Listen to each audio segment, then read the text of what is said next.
அதிமுகவுக்கு எதிராக தேர்தலில் வாக்களிப்போம். சிவகங்கை மாவட்டம் முழுவதும் எடப்பாடிக்கு எதிராக போஸ்டர். விழுப்புரம் ரோடு ஷோ பேச்சால் புதிய சர்ச்சை.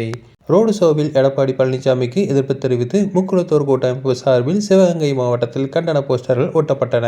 அதிமுகவில் எடப்பாடி பழனிசாமி அணி, ஓ. பன்னீர்செல்வம் அணி என 2 அணிகள் செயல்பட்டு வந்த நிலையில் தொடர்ந்து 2 அணிகளும் ஒருவரை ஒருவர் விமர்சித்து போஸ்டர்கள் ஒட்டி வந்தனர்.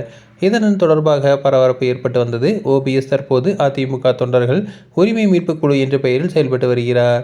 தற்போது தமிழகம் முழுவதும் சுற்றுப்பயணத்தை தொடங்கியுள்ள அதிமுக பொதுச் செயலாளர் எடப்பாடி பழனிசாமி இம்மாதம் 26ஆம் தேதி சிவகங்கை மாவட்டம் வருகிறார். இந்த நிலையில் சிவகங்கை, காளையார்கோவில் உள்ளிட்ட மாவட்டத்தின் பல்வேறு பகுதிகளில் எடப்பாடி பழனிசாமியை கண்டித்து முக்குளத்தூர் கூட்டமைப்பு சார்பில் கண்டன போஸ்டர்கள் ஒட்டப்பட்டுள்ளன.